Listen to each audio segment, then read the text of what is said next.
Welcome back to the Wrong Advice Podcast. I'm your host, John Picciuto, and I'm very excited to have the hardest working woman in Web3, Miss Stacie Buhler, on the line with us today. Stacie, how you doing, my friend?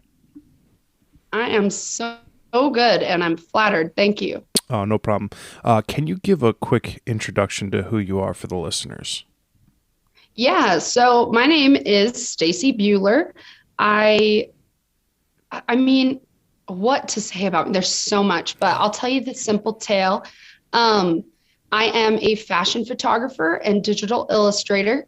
I've been doing fashion photography for about 10 years now, and I just do digital illustration on the side for fun. It's always been a hobby. And I just got into NFTs, and I've been working my ass off, like you said. Yeah, so we met, I don't know, a couple months ago. Web3 moves quick in one of these spaces. Easily one of the most inspiring, hardest working people I've met in these spaces. You are incredibly giving with your time, which I immediately respond to because I like people who are genuinely interested in seeing other people be successful. And one of the coolest things that I think has been a big byproduct of Twitter and Twitter Spaces growing is this sort of community aspect about building sort of like a network of good people that you can relate to and talk to on the interwebs. What is it about your career, your life in general, that has made you be so open and effective at community building? For sure. It goes back. It goes way back. I was born and raised Mormon in Provo, Utah. So the epicenter of Mormons, that's where I'm from. I was born and bred to be a Mormon. My ancestors were like the pioneers that established Utah and all of that shit. So like It runs deep. And I had a very strong community growing up, right? So not only my neighborhood, all the kids in my school were Mormon. Like everyone I knew pretty much was Mormon, and you didn't really associate with people who weren't Mormon because then you could make bad choices, right? That's what they would say, right? You are who you surround yourself with is what they preach big time. And so I did have this really strong sense of community. And I knew I could call my next door neighbor if I was in a bind, or like a random lady in my ward, and she would come pick me up or help me as a teenager, like if a situation was ever compromising or whatever.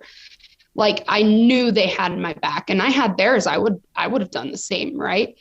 And I left Mormonism when I was 24, and I'm 29 now. Or no, I was 26 when I left. Okay, whoa. Okay, so I've only been out of it for 3 years. But two of those were COVID, so it's like 20, you know what I mean? Exactly. Yeah, I left like the year before COVID hit, I think. So about 3 years ago. That's pretty good timing. Yeah, it was good timing. It was really good timing. But yeah, so I had this really strong sense of community just with my background.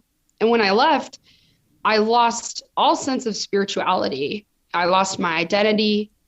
I knew, like before, I knew where I was going when I died. Like I was going to live with my family in heaven forever. And like, you know, like, and then you lose that and you have a crisis. Like you have an identity crisis. It's the hardest time of my life, hands down. It took me 3 years to decide I needed to leave, right? And when I left, I lost community. Like they don't shun you, but like they basically believe that you are like tricked by the devil, kind of. So like anyone who isn't Mormon is like tricked into not being Mormon, kind of a thing, right?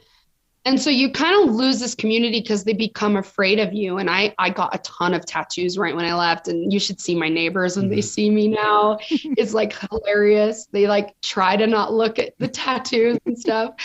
But then my friend, he was getting into NFTs, and that was about in the end of 2020, sometime in 2020, he was getting into NFTs, and he's actually my manager at my talent agency I belong to. And he was getting into NFTs, and I thought he was nuts. Like I literally was like, that is so nerdy, like digital art. Oh, like I was such a brat about it. Like, that's what I thought. I was like, hey, Ryan's just like a nerd who likes anime and NFTs. Like, that's like what I thought. Oh, I just doxed him, whatever. But he was getting into it, and he had a photo project that he was working on. And in December, he launched it of this past year, December of 2021, launched it, right? So worked on it for a year and then launched it. I was like encouraging him, but I was at the same time, I was like hesitant. Like, I was like, I don't know what NFTs are, like whatever. He drops his collection. It sold out in 3 hours. Holy a photo. shit. Wow. Yeah. And I was like, okay, I'm in. Yeah. Like as soon as that happened. And the same week that he sold out,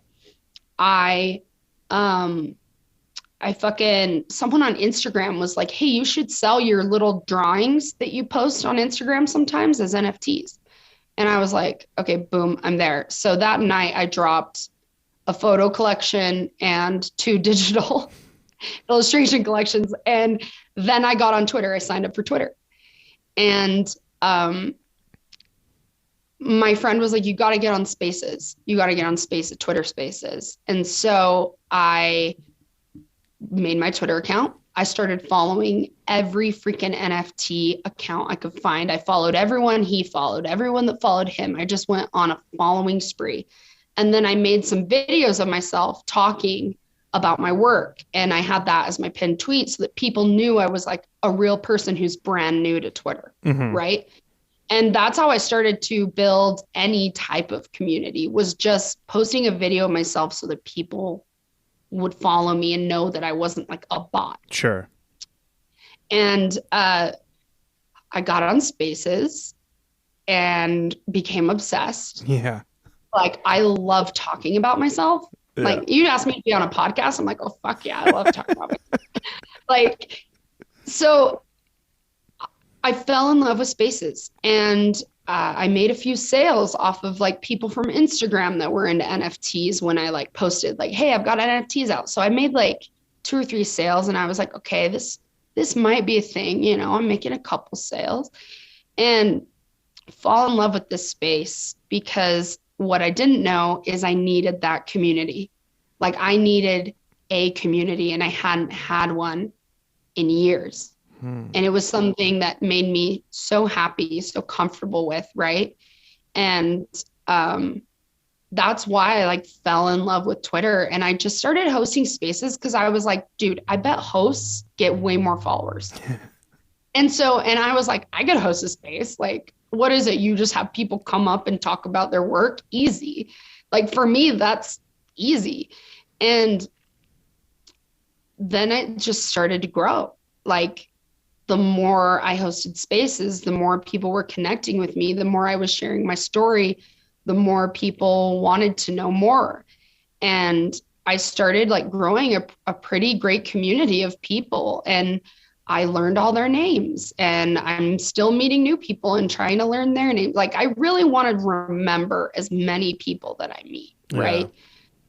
Because they are part of my journey. Like, they're listening to me talk in a space for 3 hours before they get their turn. Like, you know, but like telling my story, and you asked about vulnerability, and I think I developed a religious OCD about confession, because part of my story is this whole big thing with confessing, quote unquote, sexual sin. And so what I had learned in Mormonism was you have to tell every freaking detail of your sin in order to be forgiven. Wow. Like, you have to you can't just say I had sex. You have to say I did this and I did this and then I had sex. Well, right? The Catholics got it a little bit easier, huh? Yeah, like, my priest would be like, John, get the fuck out. I don't want to hear this. Right? And like, yeah, so that's what I like learned through what I now consider like maybe like predatorial situations. I believe that like maybe some of the leaders I talked to were, you know, give me every detail kind of a thing. And then I just started learning, okay, no one will judge me if I just tell them everything, right? If people know my whole story, they'll get me. And they'll get why I am the way that I am. Like, they'll get why I'm high energy. They'll get why I'm happy and excited, or, you know, they'll get the complexities of who I am if I just share. And so it's really easy for me to be like vulnerable in spaces and just share anything because I want people to get it. Like I want people to get me, So I think that's how I'm able to be vulnerable. I think there's a lot to unpack there. I jokingly introduced you as the hardest working woman on Twitter, and I don't think it's actually a joke. I've literally watched you be in spaces for 8, 9, 10 hours at a clip, and that's fucking crazy. And you come from like a background of the last couple of years has obviously been hard, right? There's a lot of upturn and change, and like a transitory period of your life, and you jump headfirst into this space, which I find both amazing, but also it can be very hard, right? It's very draining. You have to be on all the time. Talk to me about sort of like the process of measuring yourself and like being able sort of like to protect yourself from the fact that you kind of always have to be on. You always have to be like, shilling and like fucking really just, it's like a 24/7 sort of like rat race at times. And like, how do you protect yourself from that? So yeah, like running spaces, like the other night I ran one, I think we did 10 hours last night. No, I've slept for 20 hours yesterday. What am I kidding? The night before we did 10 hours. I've done a 40-hour space before. That was nuts. Wow. That was nuts. I fell asleep twice, but my co-host Matapaz, stayed up the full. Wait, I just remembered how I met you guys. This might have been that night. Was that the duck night? Was that the quack night? No. Oh, okay. No, but that was a great night. Yeah, that was a great night. Yeah, I was fucking shit-faced. I came home from a shoot and like going out for drinks with friends, and I was like, there's got to be something going on. And I met you and Matthew and a few other people just quacking and shit. That was sorry. Go ahead. Right. Okay. Like I guess finding a balance. So part of the crazy story to unpack is that for the past 7-8 years, I was on a medication that put me on a bipolar hypomania. Oh, fuck. So my first 2 months in the space, they like kind of diagnosed me with ADHD once we got me off that depression medication and a few other ones that they just kept adding on pills essentially. And it kept making me crazier and crazier and crazier. And I was able to get off of those like a year ago. And they put me on Adderall for ADHD because I was really restless all the time and all that, and had a lot of the symptoms. And I missed it for 3 days. I ran out, missed it for 3 days. And then I took it and it put me on a mania for 2 months. Holy shit. And that was my first 2 months in the space. No wonder you have so many followers. Right? So it's like, for those people that are listening and don't know what a bipolar hypomania is, some of the symptoms are you cannot stop talking. Ding, ding, ding. There we go. You cannot stop talking. It's hard to sleep. You stay up just hours and hours and hours and hours. You spend a lot of money. Like spending money is one of the only things that makes you feel better. So a lot of people get into a lot of debt. So over the past 7 years, you can imagine what that was like. And then you also kind of feel like a god, like you feel unstoppable. It really is a superpower in a way because you don't see that, you don't think you're God, but like, you're like, I'm fucking kick ass. I can do anything. Right. Mm-hmm. So my first 2 months in the space were like not sleeping, hosting spaces and talking a lot. Right. Mm-hmm. So it was definitely not balanced at all. I wasn't taking breaks. It was just like morning, night space, right? And through the night sometimes. And so luckily I got off of that. A bunch of other stuff has happened with my medications that I'm working on currently, but I'm back on Adderall. So we're hoping it doesn't trigger a mania. So I'm having to really watch myself right now and be aware of what's going on. And so taking breaks is huge. Like I know when you get into the Twitter spaces, it can feel like you're going to miss out on everything. Mm-hmm. If you even a day, right? But that's why I've started scheduling my Twitter spaces, is because I have to keep a balance. I have a real life job where I'm a fashion photographer and I have clients and deadlines. And so, yeah, it's really time management. It's like, okay, I'm doing a space at 8 p.m. tonight.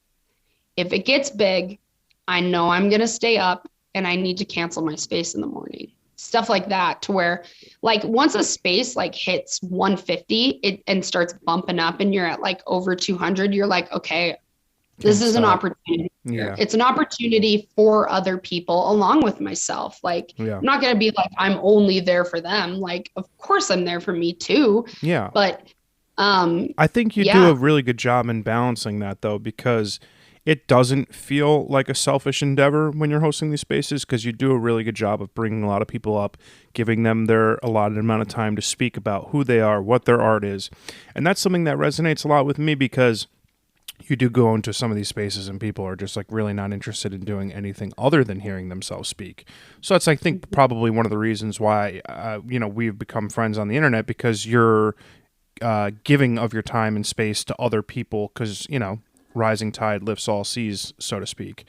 You do have a very, very sick portfolio. I mean, I spent a lot of time on your website and your Instagram. Your work is incredible. Talk to me about how you got into photography. When did you pick up a camera, and what is it specifically about fashion that you love most? Sure. So I picked up a camera. I got married when I was 22, and we spent our first 6 months of marriage living in China, in a town called Changzhou. Wow. And I was in charge of a bunch of English teachers because I had done a semester there in college, right? And so before we went, like, it was Christmas, and I was like, okay, I want a camera, because last time I went there, I was getting into Instagram, and, I was already like into Instagram and taking cool photos on my phone. So I was like, I want a real camera so that I can like document China, document it, and really have great images as memories, because photos are beautiful memories, Mm-hmm. right? But some of those photos in China are like, they make me so happy, right? Mm-hmm. So that's when I picked up a camera. And then when I got home from China, I was like, okay, I live in Utah. There's tons of weddings. And when I was in China, I got really into videography and taking videos. So I was like, I'll do wedding videos, and I'll go to school to be a film editor and work in Hollywood to be a film editor. And so I did a few wedding videos and was like, okay, this is kind of the same thing over and over again. You know what? Photography is probably super easy, because I kind of do photography too. And it seems a lot less work than these wedding videos, and I could make great money doing that. Mm-hmm. So I was like, all right, I dropped out of school, hired a business coach, and was like, I'm going to be like the best wedding photographer in the world. Like, I'm going to make millions of dollars doing weddings, right? And so I was working with that business coach, and I was able to actually have a very successful first year of photography as a wedding photographer. Mm-hmm. But at the same time, I wanted to really accelerate and grow quickly. So I was doing photo shoots with like models and people off of Instagram. I think 3 to 4 times a week, I was shooting outside of all the weddings that I was shooting, which was like 25 my first year, I think. Wow. And so I was like getting really good really fast, because I was really putting in the hours. And one day my business coach, like, we were on the phone, and she was like, Stacie, why are you doing wedding photography? Your fashion stuff that you've been doing on the side is way cooler. She was just like, you're way better at that. And I was like, yeah, like, that's the most fun. Like, I like dressing people in cool outfits and taking their photos. Like, that's like my favorite thing to do. And so she was like, do you want to be a fashion photographer? She was like, it's a longer game. Like, you're not going to be a millionaire in 2 years like you could be with weddings, but like, if you want to do it, I think you should go for it. And I was like, okay, well, how do I do that? She was like, well, if it was me, I would buy a plane ticket to Paris Fashion Week, and I would go take photos of celebrities outside of the shows and tag them on Instagram. So that night, I bought a plane ticket to Paris. Dude. And found a few friends last minute to come with me. And 2 weeks later, I was in Paris for Fashion Week, and I snuck into shows, ended up getting invited to a few shows, and I built a runway and a street style portfolio. And I was only there 3 days, I think. Dude, that's sick. And yeah, and then all of a sudden in Utah, where I'm from, it was like, whoa, how did this girl go get to photograph like Manish Aurora's fashion show in Paris? Yeah. Like, how did that happen, right? So all of a sudden in Utah, bing, I was like legit. I was like the fashion photographer. And so very quickly after that, started happening, I still wasn't making like a lot of money, but my business coach was like, okay, well, your next move is like, you got to go to New York or LA. And so I was like, okay, let's go to New York. And I told my husband we were moving, my ex-husband, but I was like, let's move to New York. And we sold our house. We sold most of our belongings, and we moved to a 1-bedroom apartment in New York on the Upper West Side. And I was there for a year and a half, and that's when my mental health was like super awful. But you know what? I ended up making some great connections despite that. And the first year I lived in New York, I had 35 editorials published in magazines internationally, Dude. which means I was shooting an editorial almost every week. That's so fucking sick. That was the height of my mania, probably. Wow. The height of the everything was like, get published, get published, get published, get noticed. And I met this tattoo artist. One day I was going, and I happened to get on her list last minute. And I went and got a tattoo from this tattoo artist who was sick in New York. And her name's Girl New York, for if anyone knows her. She liked me. She thought it was funny. And she said, like, or I told her, I was like, I like your personality. You're really great, or something like that. And she thought it was funny and was like, okay, I like this girl. And we become friends on Instagram. And then she DMs me and is like, hey, can I FaceTime you right now? FaceTimes me and asked me to shoot her collaboration campaign with Gucci. And that was like on the resume now, Yeah. And ended up hating New York, leaving and moving to LA, and just continued on there and started working with like IMG models. And, it's just been like, I have plowed my way in with no connections at all. And it's just been people taking chances on me to get me here. Stacie, that is wildly fucking incredible and beyond inspiring. Like, Jesus fucking Christ, dude. That is wild. So I think the first thing that comes to mind is, so I'm a big proponent of mental health. Like, were it not for therapy in the last 2 years, I have no fucking idea where I would be. Like, I'm a wholly different human being than I was 2 years ago. But my personal, journey with mental health was my inability to really do anything, right? And like get out of bed or like want to be any sort of a functioning member of society. And you had like the exact opposite sort of experience. When you're in that sort of like manic produce, create mode, like, are you cognizant of what's going on, or is it just like all gas, no brakes, and it's just like go, go, go? For me, I thought I was functioning at 80%. I literally was like, because everyone, like, even though you're on a mania, you're going to crash. So like I would crash for maybe a week, maybe 2 weeks, and be completely stuck in bed. Right. But like with the mania, it's like, I really like, because I couldn't take care of myself physically, like brush my teeth, shower, like I really couldn't. I felt like I was a half of a functioning person. Wow. And then when I was living in LA during COVID, obviously I was on a mania during COVID, so kind of going nuts, right? And I was producing lots of like workshop material, and I was hustling to make money on the internet. And I took a month off of everything. I just decided, okay, I have been working so hard for so long. I'm giving myself a month. I don't care. Like, I don't care what anyone says. I'm not going to do anything for a month. And so I got my iPad and I just started drawing. And I drew and I drew and I drew and I drew like for a month straight. I was like, okay, I was even like thinking, I'm like, maybe I should be a tattoo artist. Like, this is so inspiring. It feels so nice to take a break and not have my camera. And that's when I realized, holy shit, dude, you have been operating at 300%. Yeah.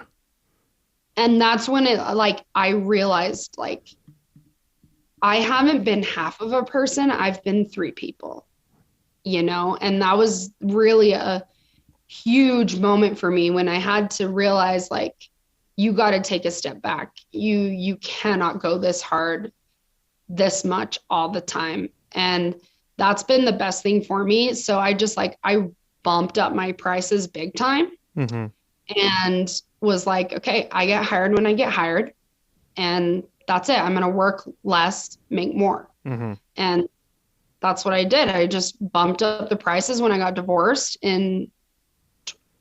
I don't even know what year it was. It was a year from January this year. 2020. So about a year ago.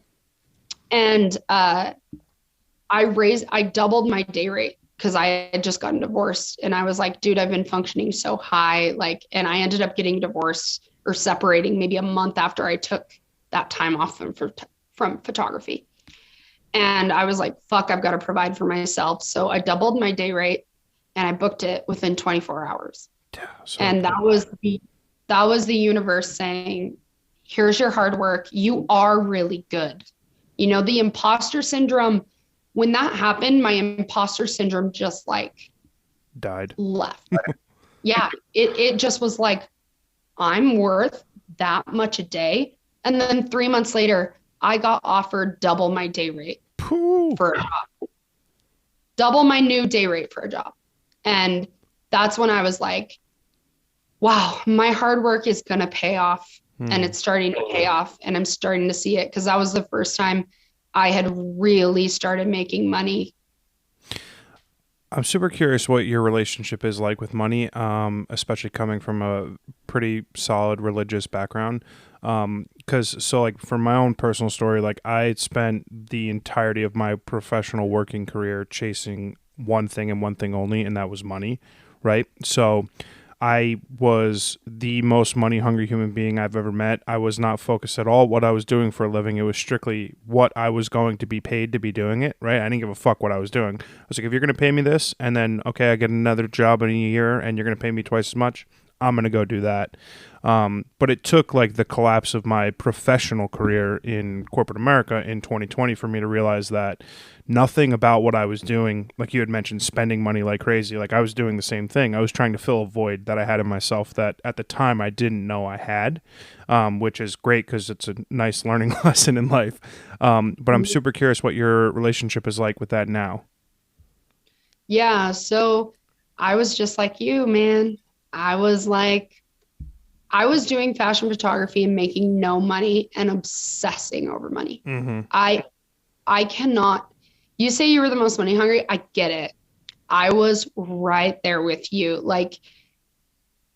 It became an obsession because I'm married into money, and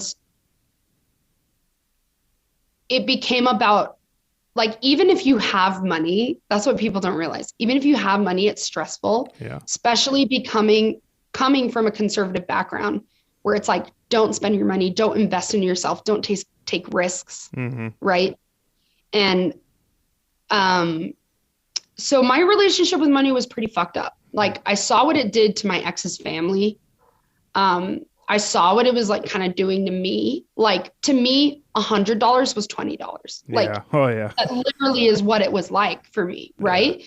I was just fucking spending left and right, and then obsessing over my career and obsessing over being the greatest and obsessing over hitting 6 figures. That was what I wanted more than anything, was to make $100,000 in a year. That's all I wanted, and I was nowhere close. When I got divorced, I sextupled my income. the first year. 6 times. Yeah. 7, 6. Yeah. Wow. And that is when it was like, I had to, there was a fire under my ass, mind you. It wasn't like I just like gave up thinking about money. It's a constant battle for me to check myself and say, why are you doing this? Are you doing this because you love it? Or are you doing this because you're chasing money still? Ooh, right? It's a great question. So what's the answer? You know? So for me, it's, Both? I've realized, Tie? yeah, well, what I've realized is I have been chasing money.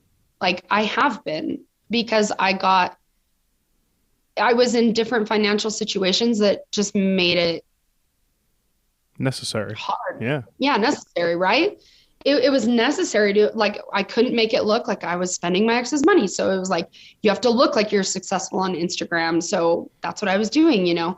And I invested a lot into my career, and I'm really grateful for that. And I'm really grateful for my ex for believing in me enough to allow me to invest in like, because he believed in me, which is amazing. But like now,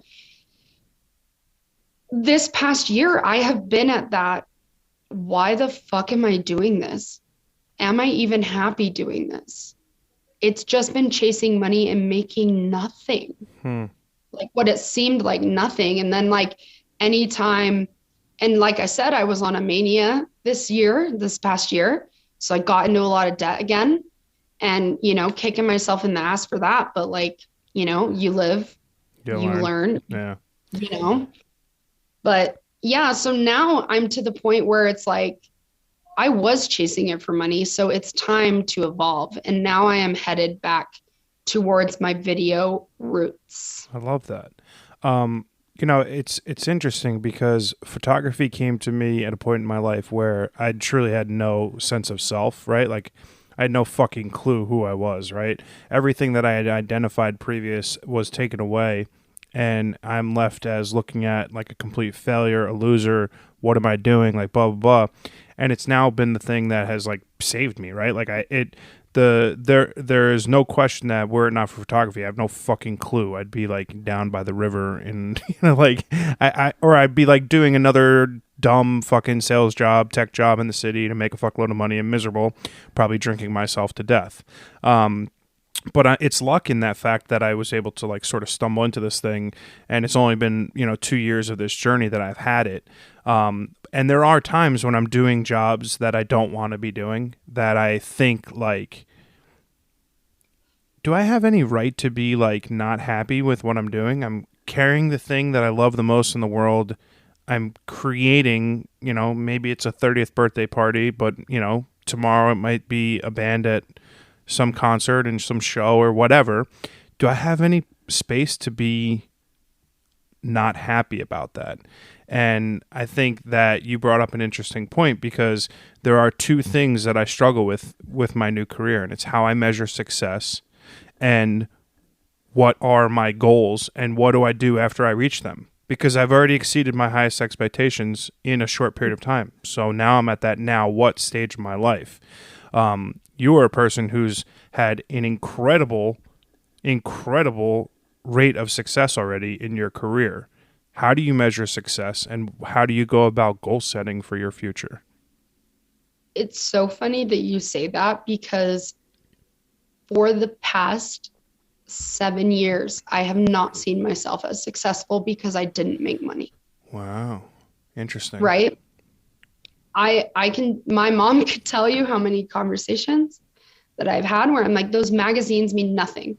That one Gucci job means nothing. It means nothing because I didn't make money. You know, that is literally was my mindset, was like, I have no success. I have no money. I do not have that 100 grand, you know?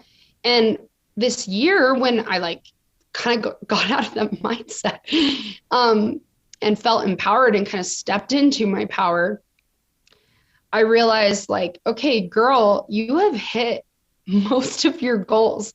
Like, have you hit that 100 grand? No, but like you have hit most of your goals that you set out to achieve. Like, you've gotten in Vogue Russia. You wanted to get in Vogue, you know, like you were on Vogue.com. You did that. Okay. Like, And so I had to like sit back this year, and I actually like kind of just, is the right word, reveled in it. Like I just like embraced it and was like, you know what, this is pretty cool. And the NFT Twitter Spaces like community has really helped me see like, no, I've done a lot, right? And my new goals now, as far as like setting new goals, I still have goals that I want to achieve that I haven't in fashion photography. You know, like there are musicians I want to work with, there are actors I want to work with, like there, you know, there's still things to be done, right? And I see that, and I know that I'm great at it. I know I'm a great fashion photographer, and I'm ready to have even more challenges. Like I've always wanted to make one film. I know the film, I know it, and I will make it. And I've always told people, oh yeah, in my 40s, I'm going to be making films. Like that's my plan. And it kind of like, as I'm hitting 30 this year, I'm like, okay, like you've been sitting on photography for a year being like, does it make me happy?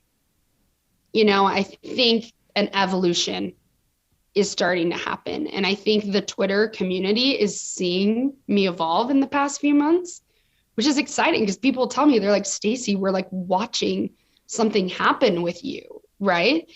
And I now am going to use NFTs to be funding fashion films. I'm getting my Super 8mm camera back out. I'm studying directing. I want to be a director. I want to direct music videos. I want to direct fashion films. And I want to make my movie in a few years. And so I decided, you know, it's time to set these goals now, because you never know how long it's going to take. Like it might not happen. Everything that happened to me in the first 6 years might not happen in the first 6 years of filmmaking. Yeah. Right. And so it really is, it's like taking photography, keep using that as networking opportunities and as an outlet to create, and use it to make money because you're great at it.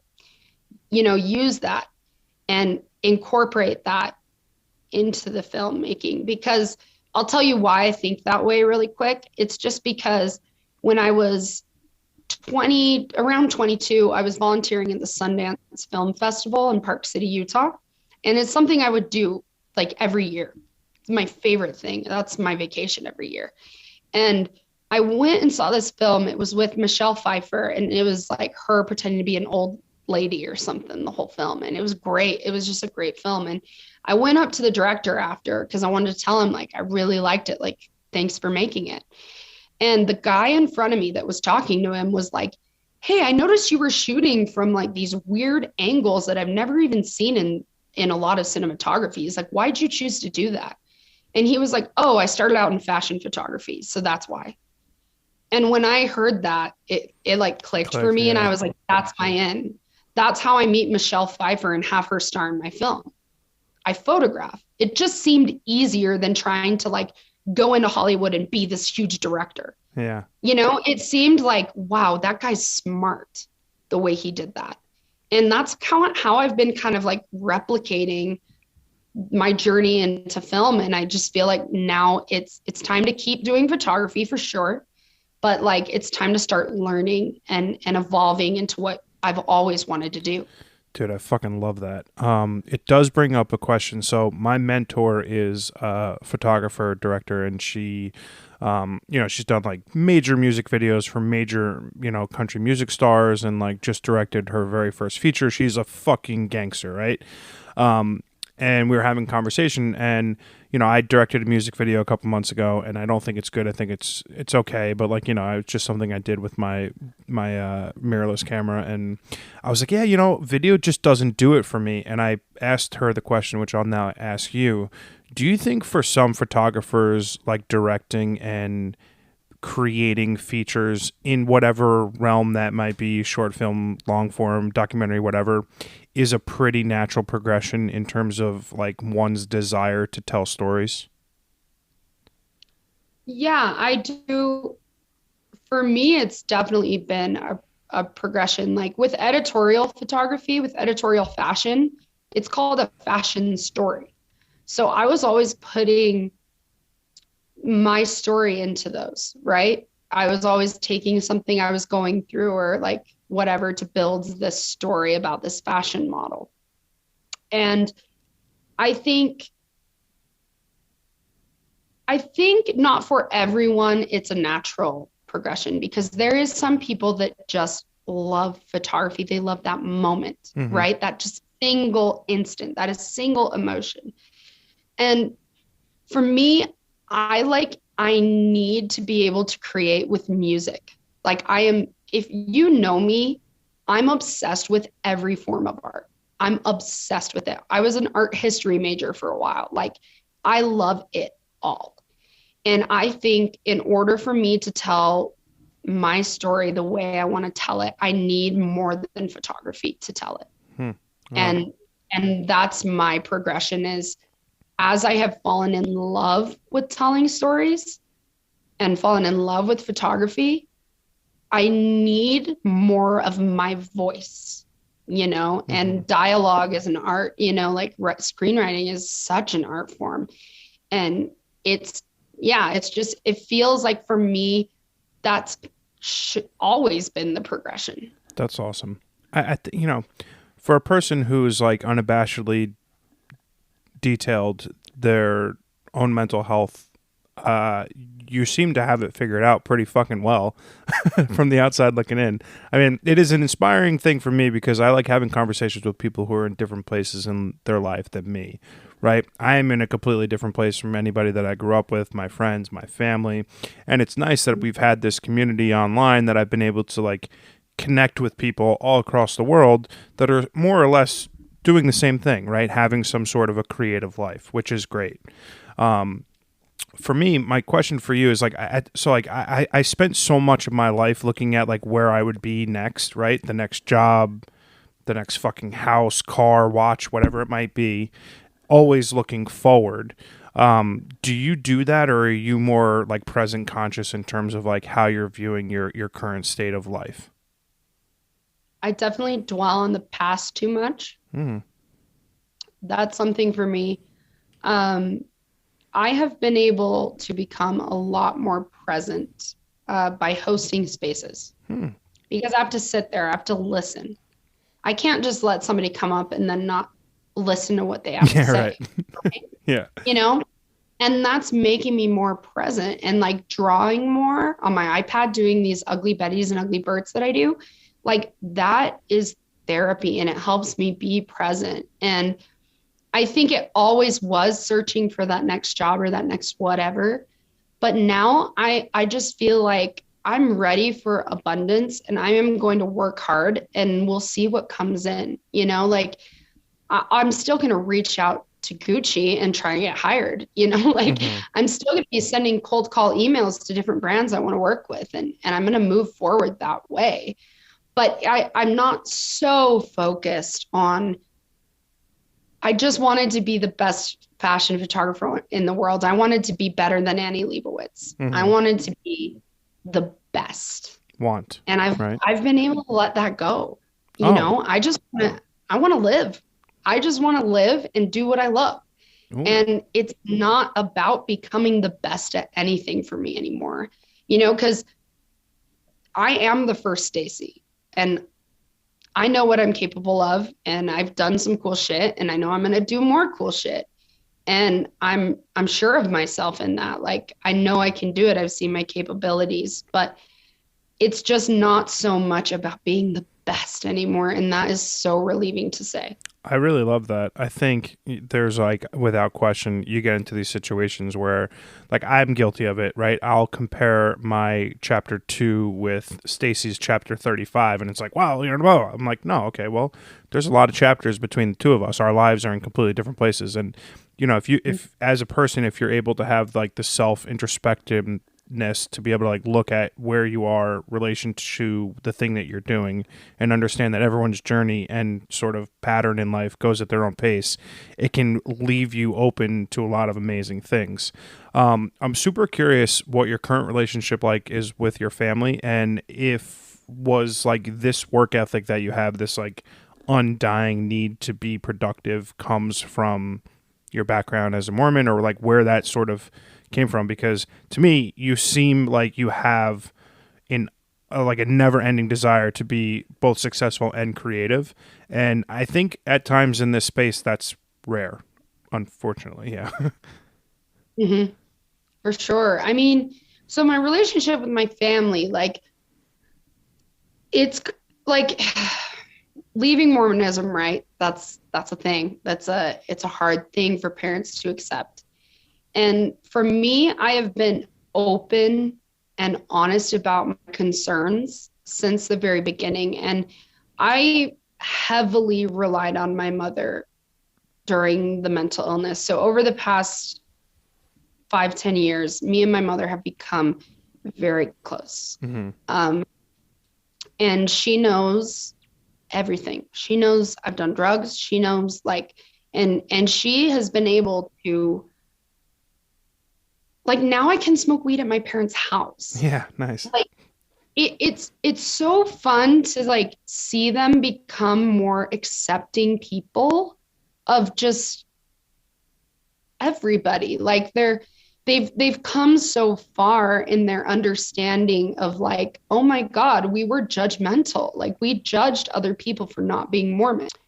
But yeah, to see where my parents have come is really, really, really cool. That's awesome. And in the past, like, you know, they've been so supportive of me and encouraging of me, even though, like, they might have thought, like, she's crazy for thinking that she can, like, be a fashion photographer. Like, they've read articles. They know it takes a lot of fashion photographers do not make money. Like, that's a fact. Go read it on the internet, you know? And they have just been so supportive and encouraging of me. And my work ethic comes from my dad. He works harder than any person I've ever met. And, like, I've had issues with my dad. Like, as a kid, I'd be, you know, like, upset at him for something. And my mom would be like, Stacie, your father is the hardest working person I have ever met. And that, like, it stuck with me. And my parents really taught me to work and strive to reach my goals. Like, when I was a kid, I wanted to be on the year-round softball team. And so my mom would play catch with me every day, and to the point where she was catching almost 60 miles an hour softball from 20 feet away in our front yard. Wow. Like, and my mother is not an athlete. Like, she taught me, like, if you work hard, you're going to achieve that goal. And my mom really, really put, like, I'm a very goal-oriented person because of that. And then seeing my dad he's a mechanical engineer, and I see the way his colleagues talk about him, and the way they'll say, like, your dad's the best boss I've ever had, or, like, your dad's brilliant, right? And I would hear those things as a kid. And I was like, I want people to say that about me. And that's why I wanted to be the greatest fashion photographer in the world, is because I was like, I want people to talk about me like that. I don't need to be famous, but I want people to say, oh, you have a problem? She knows exactly what to do. She's the best, right? Mm-hmm. And that's where the work ethic really came from. And just playing sports really taught me to work hard as well. Yeah, that's sick. I mean, like, I think in general, like, any sort of creative pursuit takes a lot of hard work, but, like, a lot of people are very forthright in that they don't have the ability to do that, right? Like, they can say, hey, I want to be a feature film director, but when you start looking at what it takes to actually be a person to create a feature film, you're like, well, you know, maybe I'll go be a fucking accountant. You know what I mean? Yeah. Yeah. It's a lot, at times it's a lot easier said than done, but I marvel at you as, like, a human being on the outside, you know, looking in, because you're, like, all gas, right? You're, like, working nonstop in fashion photography. You've got goals to be able to create a feature. You are Twitter space host extraordinaire. Like, you're doing all these amazing things that, like, as a you know, an internet friend, I'm, like, incredibly inspired on a daily basis. And that's what I think is one of the true great things about the Twitter spaces right now. My question that leads into that is, I have yet to make an NFT sale yet. The pressure to be commercially successful in digital art, I feel, is very high right now. And I'm super curious how you deal with that inherent sort of pressure to be successful selling NFTs, finding collectors, shilling your work, and like what your relationship with that process is like. Yeah. I mean, first off, thank you for saying that. But I guess, wait, repeat the second part of the question. So it's like, how do you deal with like the pressure to be successful, sell your work? Oh, yes. Yeah. Okay. So I think I'm like everybody else. Well, obviously, like I've made some sales. I sold out I sold out a photo collection of 5 and then like 4 digital art collections. Sick. And I wasn't making like a ton of sales the first few months, but they would come in here and there, right? And then my marketing strategy changed one day, and I ended up selling out my 50-piece Ugly Betty's collection of digital art in 3 days. Sick. And it was because I switched my strategy, right? Okay. And then it would be like I would go a day without a sale, and it was like, oh my God. Oh my God. Right? Yeah.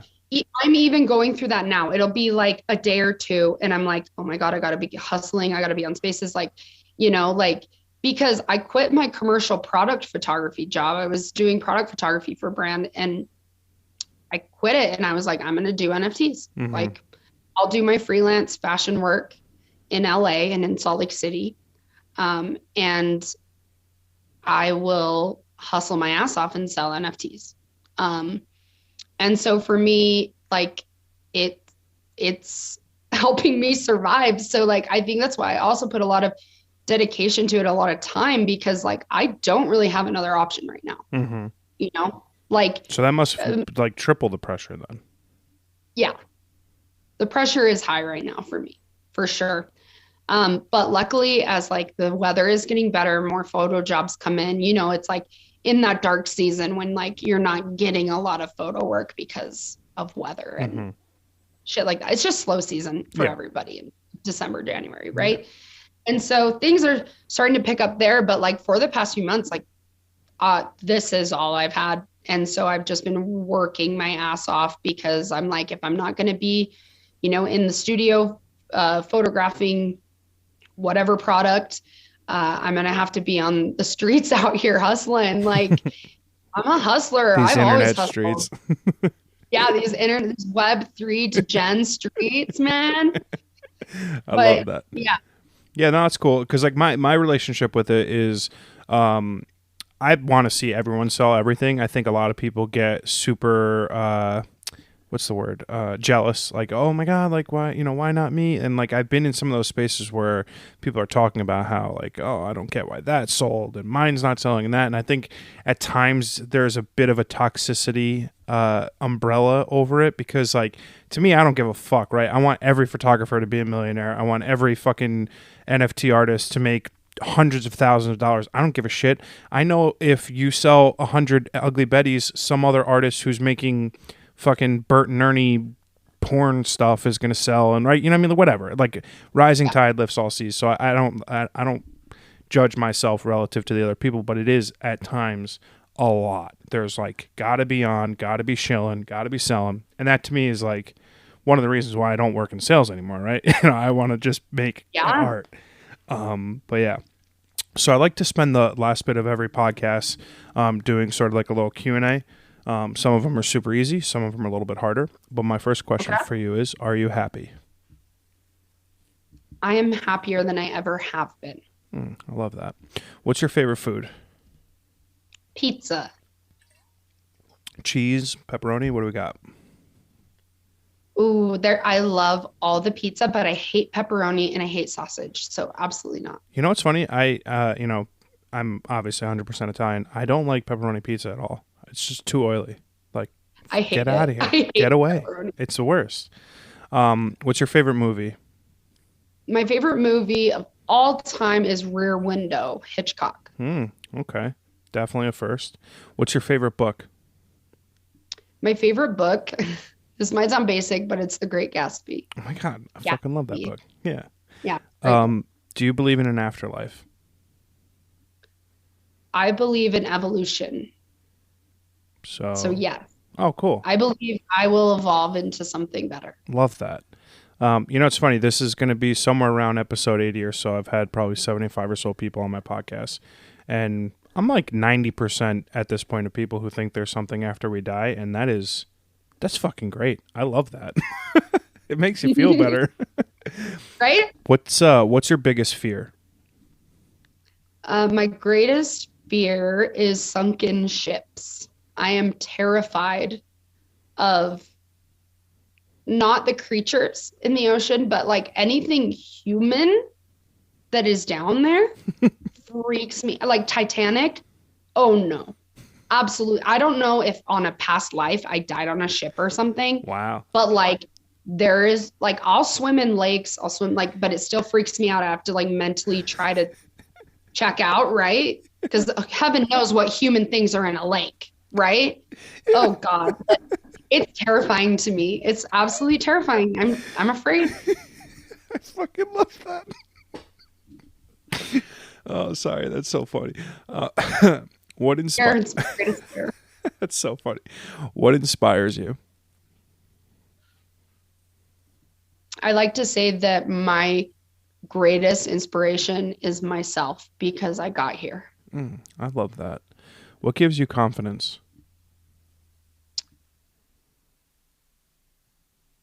The fact that I don't know how to be anything but myself.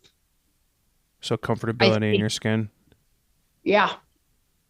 Yeah, I like that. I don't know how to fake things. I don't know how to not be me. And like, I just don't know. Like, that's I a know superpower. It genuinely is my superpower for sure. Yeah, I agree. What's the best piece of advice someone's ever given you?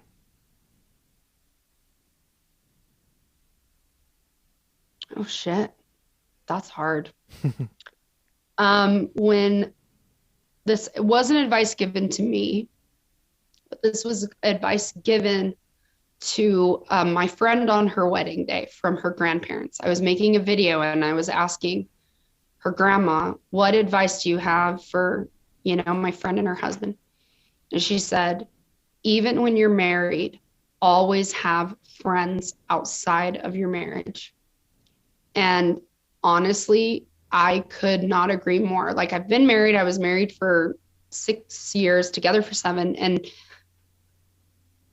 having someone outside of like, you cannot put everything on your partner. Mm-hmm. You need releases, you need other friendships. And in Mormonism, something is that you kind of get married and you just start having babies and you don't have friends anymore. Mm-hmm. And so that was like advice she was giving her, but I took that and I made sure like, I'm going to spend time with my husband, but I'm also going to have friends and I'm not going to have kids like everybody else. And thank God I didn't. Mm-hmm. But that's the best advice that I think I've ever heard. Yeah, I like that. There needs to be separation of church and state, right? When it comes to relationships. My God. And in Utah, there isn't. I know. Quote me on that. Last question. Give me a recommendation for something that you've recently consumed. It could be a book, a podcast, a movie, a TV show, just something that you've recently watched that you think everyone should check out. Everyone should check out the photographer Ellen Von Unworth. Cool. That is who I've been to. I like that. My recommendation is everyone needs to go watch Severance. It's the best show on TV. It's so fucking cool and weird. And if you don't have Apple TV, just get it for like a week, watch Severance, and then cancel. It's the best. Cool. I'll go watch it. Stacie, thank you so much for coming on my podcast today. I am so amazingly appreciative of not only your time, but just like you as a human being. You are an inspiring individual, someone I'm extremely happy that I have made the acquaintance of. I have a very cheesy line that if you've been on my podcast, you're now part of my family. So welcome. You're an official Pachuto. And just thank you so much for coming on. I really enjoyed it. Thank you so much. This has been fun. Thanks. Take care.